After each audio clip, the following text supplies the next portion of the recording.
lu tax Ngaaka ak Dip mënuñoo def collabo lu tax Akhlou Brick ak Samba Peuzzi mënuñu def collabo lu tax Dip ak Omzo Dollar mënuñu def collabo. gars yi balaa ñoo démarrer vidéo bi ngeen abonné leen ci sama YouTube ak ci sama TikTok. ma leen siyaar di leen bëggee tey nag juste dama ñëw rek di joxe sama idée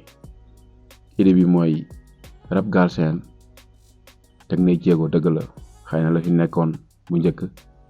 am na lu bëri lu ci avancé mais instant bi dañoo nekk ci benn niveau rek niveau bi mooy pourquoi pas artistes yi amuñu idée tey Ngaaka woo benn Dip ni ko waa mais booy dëgg la nag comme ni ko Dadi bii ak xoomaan defee woon waaw mais booy il est temps xam nga rek comme seen frère ennemi ni ñu ko doon waxee te pourtant dañoo defoon benn album boo xamante ni frère ennemi lañ ko tuddee woon jaay si lu bëri léegi pourquoi surprise mënul am benn Ngaaka Blindé ak Akhlou Brick def benn album ku si gagné rap Galsen mais gars yi lan lañ bëgg chaque jour nekk ci groupe bi di bëgg waa Fez Rap waaw groupe bi nekk Facebook nga xam ni gars yi chaque jour ay troll mais ñoom Omzo Dollar moo daa xarab diw moo daa xarab chaque jour amuñu benn idée ni kat ñun nañu jéem a ñëw maanaam indi idée tey jii nii idée boobu bu ñu ko tegee sax yenn artistes yi dal sax dina ne gars yi kon nañ jéem a def benn collabo xanaa nag li may wax nii sax ki koy déglu mu naan waaye yow saa waay bu sonal sa bopp dimbali ñu waaye li nga wax mënul nekk mais des fois il faut ñu joxe ay idée positive yoo xam ne lii lu mun nekk la mais du chaque jour rek dañoo war di ñëw xam nga classe na ko wax na ko fii nangam dëgg la xam nga gem bi dafa soxla instant bi maanaam ci beneen niveau exemple Wally Seck vraiment mu ngi koy def gars yi xoolal collabo bu mu def Mia moom ak Amadeus may siyaar Sirtam maa ngi lay bëgg lu bëri Sirtam bit mu nekk Edge musique vraiment moom moo mixé son bi donte Pape Laye moo tëgg bit bi mais nag da leen ràññee gars yi mixé son yi ba tax ngeen koy dégg ci nopp yi muy nice ingénieur son yi Sirtam chapeau vraiment bon sigil nga gars yi nga xamante ni tey jii nii ñoo nekk ci jooy ndax fii moom beatmaker rek lañ gën a xam mais ingénieur de son yi ñoom ñooy mixé affaire yi ba mu toog da ngay gis koo xam ne day def projet ñoo jox ñu leen mixel ma da ngay gis koo xam ne day tëgg biitam ñoo ñu leen mixel ma donc tamit ñoom dañ leen di cëraloo te moom mu ngi si deux phases yëpp beatmaker la aussi tamit ingénieur de son la jaajëf maa lay béggee moom moo mixé son Mia bi ak Amadeus ak Wally te Wally instant bi nii mu ngi defaat beneen ak Jeeba ak Baye Mass parce que instant bi nii gis na ni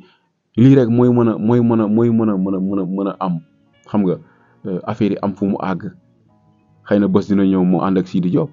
donte instant bi ñi nice loolu mënul ñàkk si game Booba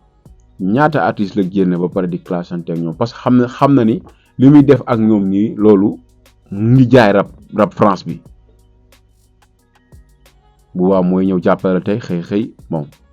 am ak yow problème mais teewul loolu après yow mi nga xam ne yow la génne moo lay may chance boobu noonu ndax après yow Booba ku mu génne rek di classante yow rek beneen affaire la mais fii Sénégal grand yi ñoom dañuy bëgg di la yóbbu concert di la bageloo ba ngay bëgg a dee di la dig ay album te duñ la defal album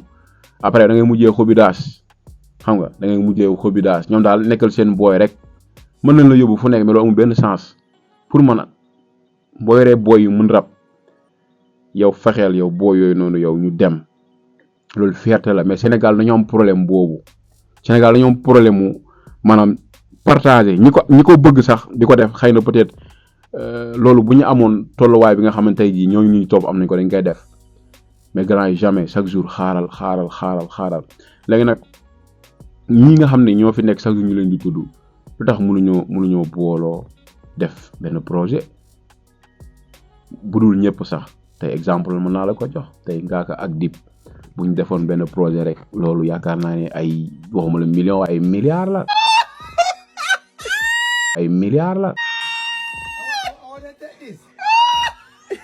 pare wala tëgg concert wala dem fépp jouer ko ndax Ngaaka am na public Dip am na public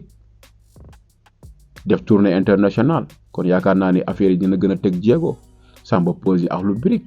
xam nga Dip ak Omzo Dollar wala ak Is 814 xam naa nag gars yi dinañ ni moo yow kii moom waxi dof lay wax sama xalaat laay wax quoi idée il est temps ñu wax idée mais du pas chaque jour rek dañu nekk si groupe bi classe na ko fii da koo saaga punchline bi yooyu yëpp rice mais pour man il est temps ñu teg jéego yu rëy si game bi pour game bi am fu mu àgg. Encore une fois ñu jàppale yenn booy collabo tamit du ci artistes yu mag yi rek mais am na booy yu nekk ci suuf yoo xamante ni boo leen xëccee sax def ak ñoom collabo rek maanaam beneen vague day ñëw mais Sénégal fii vague bu fi ñëw comme ku siiw tey balaa yeneen vague yi di ñëwaat day metti te mën a rap kii xam ne war na laa mën a jàppale mais lu muy xalaat su ma la jàppale bu dee man rappeur la est-ce que man dinañ ma déggati non non ñun esprit boobu moom lañ amul moo tax des fois di nga gis koo xam ne ku mën rap la mais pour succès bi rek problème lay doon quoi waaw donte nag succès yàlla moo ko yor mais problème bi mooy yàlla mën na jaaral ni kat kii boo ko jàppalee mu dem mais ñun fii problème boobu lañu am problème partage lañu am voilà kon nañu tegante loxo di def ay collabo pour game bi maanaam mën a dem fu sori ndax lépp rap Galsen moo si gagné fii lu waay nekk ennemi maanaam dem nañ ba nekk ay meilleur ami dem na ba nekk ay ennemi yooyu yëpp amul sens nañu jéem a xool esprit yu cool yi buñ foog ni rek ku ci nekk boo jubóog sa moroomu artiste rek yow maanaam doxalee too quoi affaire yi du doxati quoi xam nga donc nañu def ay collabo gars yi idée yooyu noonu man laa indi woon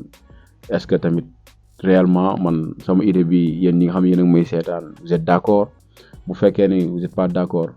maanaam ngeen def seen commentaire si suuf vidéo bi comme fi ñuy def commentaire yi ngeen wax yéen tamit seen xalaat bu ngeen paree ngeen abonné ci chaîne bi te bu leen fàttee bës cloche notification bu ngeen abonné ba pare aussi ngeen abonné ci TikTok bi jaa ngeen jëf.